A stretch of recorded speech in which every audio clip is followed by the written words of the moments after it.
Um dia, Rui Barbosa, ao chegar à sua casa, ouviu um esquisito barulho vindo do seu quintal. Chegando lá, constatou que havia um ladrão tentando levar seus patos de criação. Aproximou-se vagarosamente do indivíduo, surpreendendo-o tentando pular o muro com um dos seus amados patos. Batendo nas costas do tal invasor, disse-lhe: ó, bucéfalo, não é pelo valor intrínseco dos bípedes palmíferos e sim pelo ato vil e sorrateiro de galgares as profanas de minha residência. Se fazes isso por necessidade, transito. Mas se é para zombares de minha alta prosopopéia de cidadão, digno e honrado, dar-te-ei com minha bengala fosfórica no alto de tua sinagoga, que reduzir-te-á à 50ª potência que o vulgo denomina nada.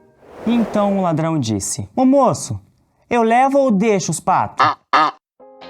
A comunicação é um dos grandes instrumentos facilitadores ou geradores de problemas de relacionamento interpessoal. Certamente, você deve lembrar de algum episódio na sua vida pessoal ou profissional em que a comunicação não foi muito clara e gerou problemas de relacionamento. Atritos entre casais, pais e filhos, amigos e colegas de trabalho têm em comum algo que foi dito ou não foi dito, ou ainda algo que foi interpretado erroneamente. Conta-se que até Rui Barbosa, um dos personagens mais inteligentes da nossa história, já passou por momentos de dificuldades na comunicação. A história que você ouviu atribui-se a um episódio da vida de Rui Barbosa, ou pode ser uma brincadeira que fizeram com ele, pelo fato de ter uma linguagem bem diferente das demais pessoas. Eu sou a Karina Henke. E nesta videoaula falaremos sobre os impactos da comunicação em diversas áreas. E, é claro, apresentar dicas e ferramentas para que possa melhorar ainda mais a sua comunicação com seus liderados, pares, seus líderes e em relacionamentos em geral.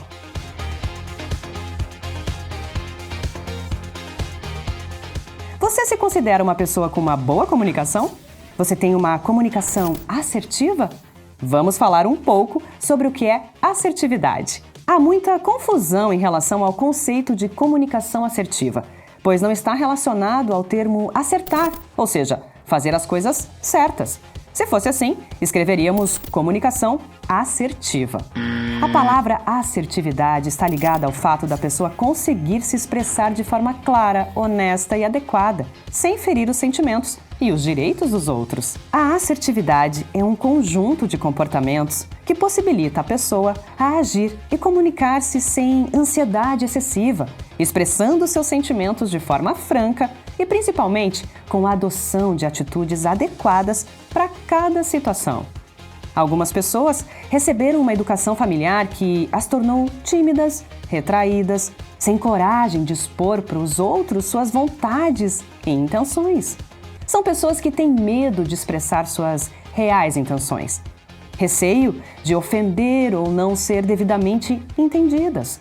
Há também aqueles que foram criados em ambientes sem limites e que, quando adultos, não se importam com os reflexos de uma comunicação agressiva. Em ambos os casos, teremos pessoas com dificuldades de comunicação e que certamente necessitarão rever suas formas de apresentar suas ideias e vontades para as demais pessoas com as quais convive. Para que possamos ser pessoas assertivas, temos que rever nossas crenças, repensar a formação que recebemos quando crianças e o nosso histórico de vida.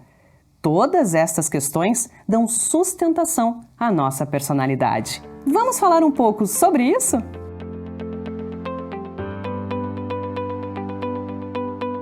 Alguns dos fatores que certamente te ajudarão para ter uma comunicação assertiva estão relacionados à sua autoestima e seu autocontrole.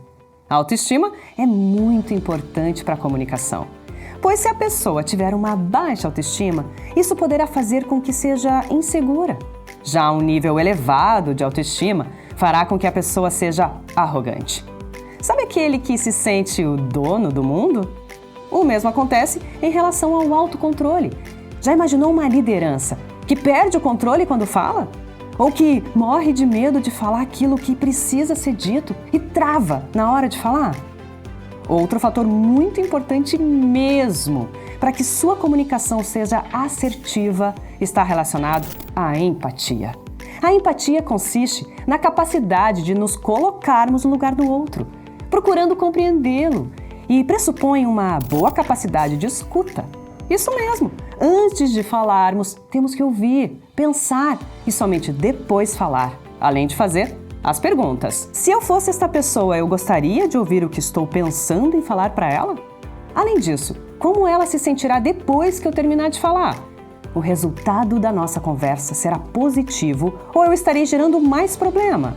Tenho certeza que, se você fizer essa reflexão antes de falar com a pessoa, certamente seu jeito de falar será diferente. A forma como você falará também será diferente. Mais pra frente, vamos falar um pouco sobre a relação conteúdo e forma.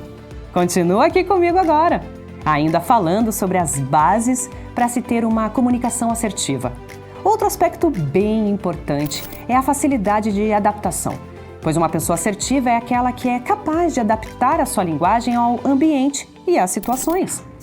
Porque, cá entre nós, é relativamente fácil ser assertivo quando tudo está tranquilo, quando a conversa é amigável, quando você for dar uma boa notícia.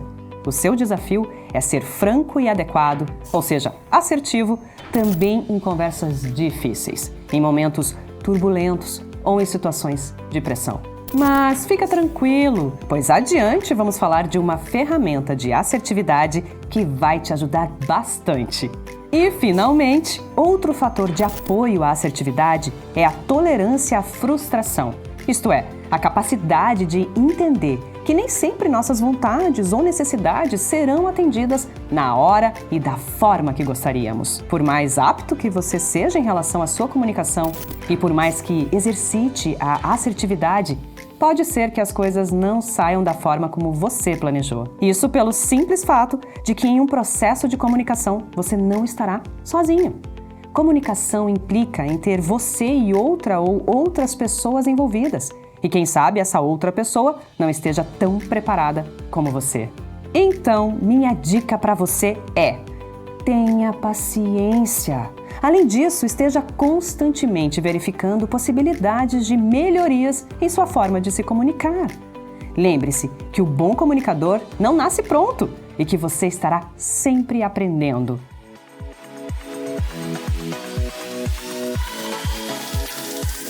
Vou te contar agora sobre algo bem interessante. É sobre os canais sensoriais. Vamos entender o que são e como isso vai ajudar na sua comunicação. As pessoas aprendem por meio dos 5 órgãos do sentido. Quais são mesmo os 5 órgãos do sentido? Lembra o que aprendemos na escola?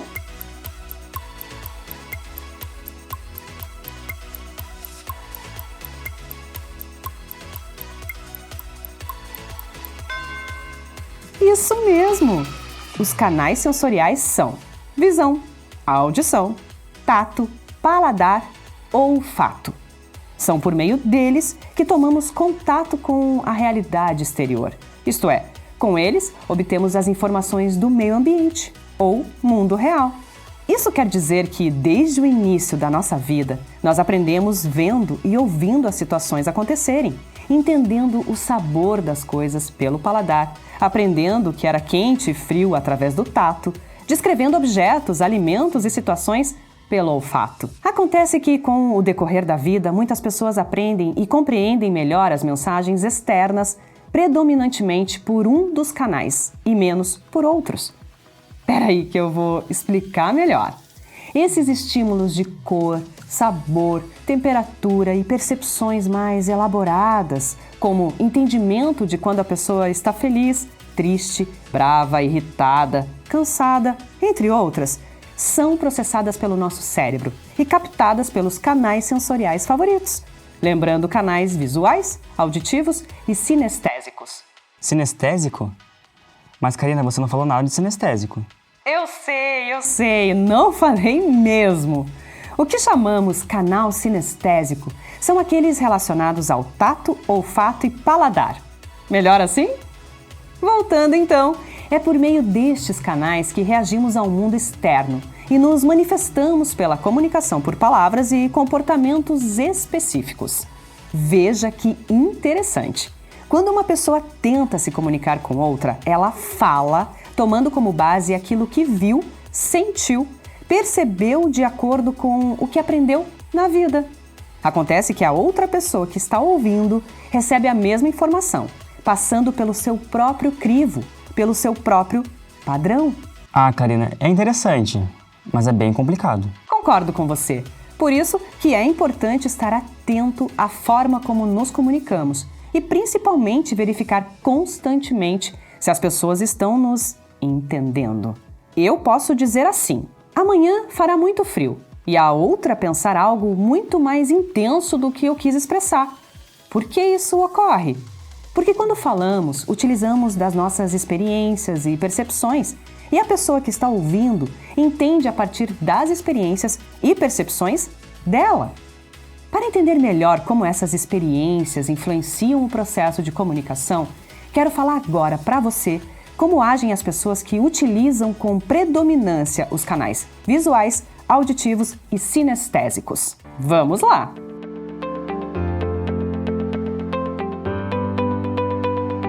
Já ouviram alguém dizer a frase "entendeu ou quer que eu desenhe"? Pode parecer uma expressão negativa, mas tem uma fundamentação neurológica muito importante nesta frase. Pessoas com características visuais compreendem melhor quando conseguem formar imagens mentais. Essas imagens podem ser acionadas por estímulos visuais, de acordo com o momento e a situação.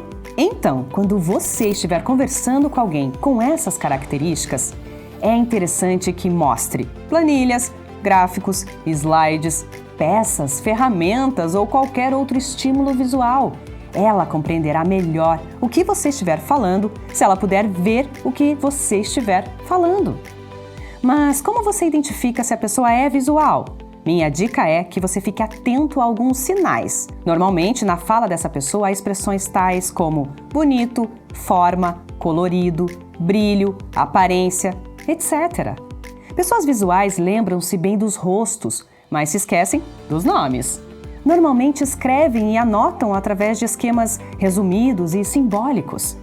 Gostam de ordem e de coisas bonitas. Impacientam-se quando têm que ouvir explanações longas, descrevem coisas com detalhes, usam predicados verbais do tipo veja bem, claro, brilhante. Já pessoas que se utilizam do canal sensorial auditivo para aprenderem ou relacionarem-se com o mundo priorizam as sensações sonoras. As pessoas sintonizadas na percepção auditiva sentem-se mais confortáveis quando estimuladas por meio de sons agradáveis ou que despertem lembranças positivas. Podem ser identificadas pela forma que descrevem preferências e necessidades, utilizando palavras como ouvi dizer, estão falando, harmonia, barulho, som, entre outras. Aprendem por instruções verbais, gostam de diálogos, evitam descrições longas, não prestam muita atenção nas ilustrações, movem os lábios quando leem, lembram os nomes, mas esquecem os rostos, decoram as coisas por repetição auditiva. Combinar roupas não é tão importante, preferem explicar as escolhas. Gostam de ouvir, mas não conseguem esperar para falar. Usam predicados verbais do tipo ouça aqui, escute, deixe-me explicar, entre outros.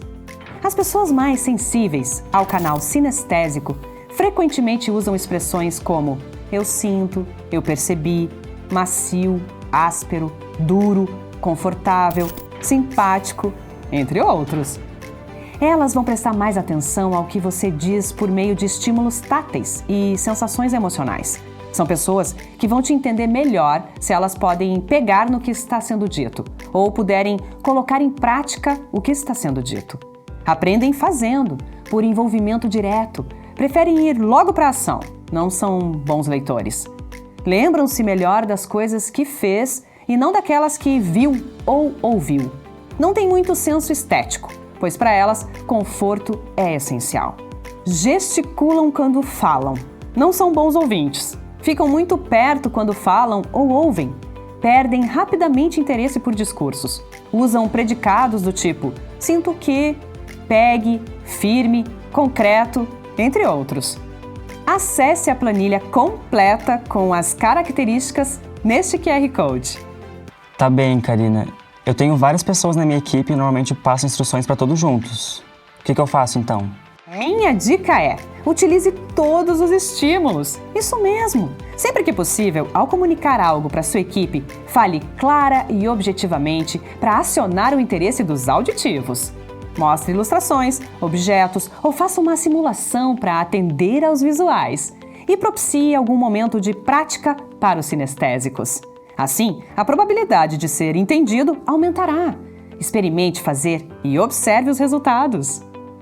E se você quiser saber qual o seu canal sensorial predominante, acesse este QR Code e encontrará um questionário com algumas questões. Tudo bem até aqui? Está fazendo sentido essas informações? Vamos em frente, porque tem muita coisa legal para eu apresentar para você.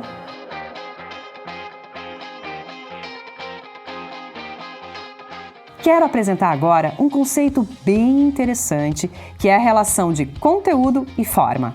Conteúdo é a ideia que queremos transmitir, a mensagem propriamente dita. São as informações que queremos transmitir. Forma é a maneira como dizemos algo, incluindo não só as palavras, mas também a comunicação não verbal.